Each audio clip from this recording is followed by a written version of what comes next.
자, 비트입니다. 여러분 뭐 코인 뉴스라고 있네요. 그렇죠? 2월에 오른다더니 비트코인이 17일 만에 97,000달러 밑에 많이 떨어졌다는 소리죠. 뭐 미국발 관세 폭탄으로 가상자산이 일제히 하락했다. 뭐 요즘 트럼프가 뭐 캐나다도 그렇고 중국도 그렇고 뭐 멕시코도 그렇고 막 관세 엄청 때리잖아요. 그러니까 관세 폭탄으로 가상자산이 일제히 하락했다. 인플레이션 가중, 금리 인하 지연 가능성도 제기됐다 하죠. 뭐 계속 꾸준히 코인이 올라가면 좋겠지만 그렇게 올라가면은 뭐 그거 안 할 사람이 누가 있겠어? 다 하겠죠. 놓기만 하면 다 무조건 올라간다 아마. 그러니까 오르고 내리고 하는 이런 것들이 있는데 그 오르고 내리고 하는 걸 다 견딜 수 있거나 아니면 그런 걸 잘 파악해서 오를 때 팔고 뭐 내릴 때 사고 이런 걸 잘 할 수 있으면 좋겠지만 그게 말처럼 짓겠어요. 자, 무슨 일인지 한번 보자고요. 비트코인이 울고 있네요. 비트코인. 근데 비트코인을 정말이지 뭐 몇 비트코인 갖고 있는 그런 사람들이 지금 이 정도 떨어졌다고 울까요? 물론 그걸 막 돈을 잔뜩 빌려서 진짜 빌린 돈으로만 비트코인을 샀으면 울 수도 있겠지. 근데 자기 여윳돈으로 비트코인을 사는 사람이 울까요? 아마 그런 사람들은 얼마든지 조금 있으면 오를 거라고 다 믿고 있을 거예요. 그리고 틀림없이 또 오를 테니까. 진짜 비트코인이 더 떨어져가지고 형편없는 휴지 조각이 될까요? 좀 그렇지 않다고 보는데 저 전문가가 아니래도 그렇게 되지 않을 거라고. 떨어졌으면 또 갑자기 또 떨어진 것만큼 또 더 오를 거라고 생각이 들기도 하는데 그래서 여유 있으면 저는 비트코인 지금 사고 싶다. 돈이 좀 여유가 있으면. 자, 계속 보면 자, 미국발 관세 전쟁으로 전 세계 통상 분쟁, 즉 전 세계 어떤 무역 간의 어떤 분쟁에 대한 긴장감이 확산되자 가상자산 가격이 전반적으로 하락세를 보이고 있다. 그래서 비트코인은 17일 만에 97,000달러 때까지 하락했다. 자, 3일 글로벌 가상자산 시황인 플랫폼 코인 마켓 캡이 오전 8시 7분 기준으로 비트코인이 전날보다 3.10% 하락한 97,414달러, 업비트, 우리나라 업비트 기준으로는 1억 5,455만 원까지 떨어져서 거래가 되고 있다는 거죠.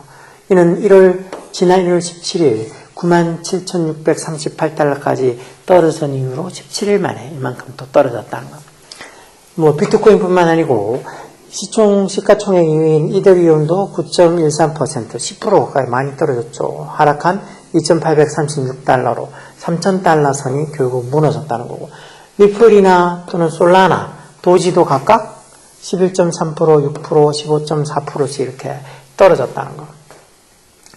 그래서 뭐 리플도 2.53달러, 솔라나도 201달러, 그리고 도지도 0.26달러까지 떨어져서 거래가 되고 있다는 것. 이런 하락세는 도널드 트럼프 미국 대통령이 지난 31일 캐나다랑 멕시코, 중국에 대해서 관세 부과를 예정대로 2월 1일부터 시행한다고 발표한 이후에 발생했다고. 캐나다, 미국을 중심으로 해서 위쪽이 캐나다, 미국 아래에 있는 게 멕시코, 그렇잖아. 그러니까 미국이 캐나다랑 멕시코에다가 관세를 많이 해서 있어. 뭐 불법 이민자들부터 시작해서 강하게 나가고 있죠. 중국도 당연히 뭐 자기들하고 제일 이렇게 보면 전 세계에서 자기들이 어떤 라이벌이 되는 초강대국이라고 봐서 이 중국에 대한 어떤 관세도 뭐 25%인가 뭐 때렸다 그러는 것 같은데, 그렇죠? 밑에 나오겠네요. 트럼프 대통령은 국제비상경제권법에 따라 캐나다, 멕시코, 중국에 관해서 관세를 부과하는 행정명령에 서명했다. 그래서 4일부터 캐나다산 물품에다가 25%, 즉 석유랑 천연가스는 또 그나마 10%지만 캐나다산 물품에 25%, 멕시코의 모든 제품에다가 25%, 중국 제품에는 또 여기다 또 10%의 추가 관세까지 부과한다고. 어떤 관세를 폭탄처럼 부과를 한 거죠. 트럼프 대통령의 관세 부과는 인플레이션을 유발하고 금리 인하를 늦출 수밖에 없다는, 금리 인하를 좀 지연시킬 수 있다는 지적이 나온다는 거죠. 가상자산 전문 매체인 코인데스크는 미국에서 불법 이민자들을 대량으로 추방하는 그런 정책과 함께 제기된 이런 무역 전쟁은 인플레이션을 가중시킬 수 있으며 연방준비제도가 금리 인하를 좀 할 수 있는 걸 좀 어렵게 만들 수도 있다고. 그래서 지금 이렇게 트럼프가 세게 멕시코든 중국이든 뭐 캐나다한테 이렇게 세게 관세 부과를 하는 게 좋을 게 없다고 그렇게 얘기하는 어떤 이 의견들도 많죠. 근데 또 이렇게 생각하는 사람들도 이렇게 했더니 이 트럼프의 관세 정책이 뭐 가상자산에도 그렇고 뭐 인플레이션도 가져올 수 있고 뭐 금리 인하도 좀 더 늦출 수도 있다고 하는 이런 안 좋은 어떤 부정적인 면도 있지만 또 동시에 비트코인의 장기적으로 호재라는 그런 의견도 제시된다. 비트코인에 보면은 장기적으로 이게 도움이 된다고 한다는 거죠. 제프 파크 비트와이즈 알파 전략 책임자는 트럼프 대통령이 촉발시키는 관세 정책이 장기적으로 보면 비트코인의 가격을 상승시킬 거라고. 뭐 결국은 전 세계적으로 통용이 되고 전 세계적으로 뭐 이렇게 보면 다 골고루 쓰이면서 이런 관세 정책이 뭐 이런 거에 영향을 크게 덜 받는다고 해서는 가상자산이 더 가치가 올라갈 수도 있다는 거겠죠. 관세 정책으로 인해서 인플레이션이 초래될 가능성이 있고 또 미국 내 이런 인플레이션이 좀 심할 경우에는 전 세계적으로 그만큼 통화 가치가 떨어질 수밖에 없다. 그러다 보니까 비트코인은 이런 가상자산은 또 가치가 더 올라간다는 거죠. 그러다 보니까 미국의 무역 상대 국가에서는 이런 비트코인 같은 이런 가상자산을 찾을 수밖에 없다고. 즉 자신들의 통화의 가치가 떨어지면 그런 것들을 조금 충족하는 메우는 방법으로 이런 가상자산을 찾게 될 거라는 거. 이거는 뭐 상대 국가도 상대 국가지만 일반 사람들도 그럴 거라는 거 있지. 사람들도 자기들이 어떤 뭐 가지고 있는 우리 같은 원화나 이런 가치가 지금 보면 1달러에 뭐 1,500 얼마죠. 하여튼 뭐 많이 올라갔잖아. 그러니까 그렇게 있을 정도 통화 가치가 떨어지면은 뭐 은행에다가 돈을 적금식하는 그런 게 무슨 의미가 있겠냐고. 그래서 사람들이 점점 더 주식이나 이런 가상자산, 비트코인이나 이런 거에다가 더 많은 관심을 가지게 되면 지금은 좀 떨어지더라도 얼마든지 또 올라갈 수 있다고 그렇게 보는 거죠. 지금 얘기하고 있는 이 시점에 지금 이렇게 영상을 만들고 있는 이 시점에 지금 보면은 자 비트코인이 1,500 뭐 1억 5,200만 원 정도 뭐 이더리움은 또 400만 원 정도 도지는 지금 400만 원 밖에 안 되네요. 400만 원 400만 원이면 야 진짜 500도 무너지고 이제 400도 무너져서 한 300만 원 정도 될 것 같은데 이렇게 계속 무너지면 그렇죠. 또 아까 전에 말했던 리플도 4천만 원, 4천만 700원대 이 정도인 것 같은데 리플도 지금 4천원대가 떨어져서 3,700원대로 되고 있어요. 뭐 이런 게 그게 아까 말씀드린 것처럼 자기가 좀 여윳돈을 가지고 쓴다. 그러면 그나마 나을 수도 있는데 여윳돈이 아니고 없는 형편에 막 빌려서 그렇게 해가지고 쓴다. 그러면 지금 상황에 더 어떻게 보면 많이 떨어져서 불안초조하겠죠.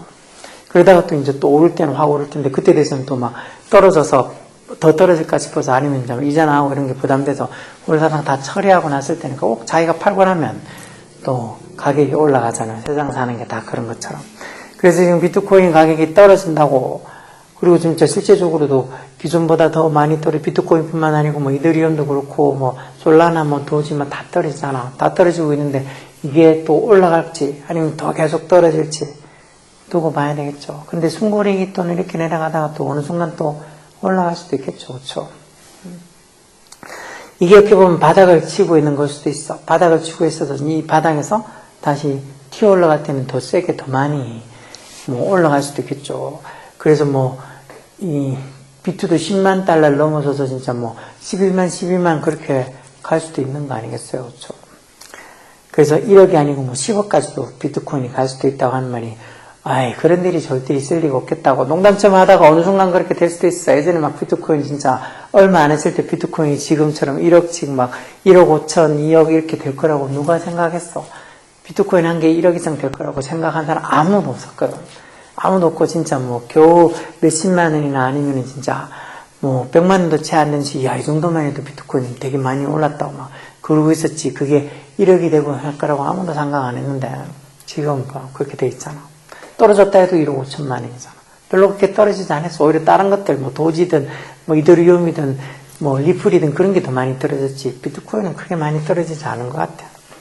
자 어쨌든 뭐 비트코인이 좀 떨어졌다고 하는 그 기사를 봤는데 이런 거 기사 나면 또 좀 있어 보면 언제 막 또 비트가 엄청 올랐다고 그러잖아. 그러니까 이런 거 그냥 참고로 하고, 뭐 이런 거에 일희일비할 것 같으면은, 뭐 주식이든 이런 가상자산이든 투자 못하겠죠. 조금 더 장기적으로 보고 하는 수밖에 없어. 그러려고 그러면 진짜 뭐 몇 푼 안 되더라도 그 금액의 차이를 떠나서 좀 여윳돈을 가지고 투자를 하는 게 좋을 수도 있어. 자, 오늘 여기까지 하겠습니다. BT였습니다.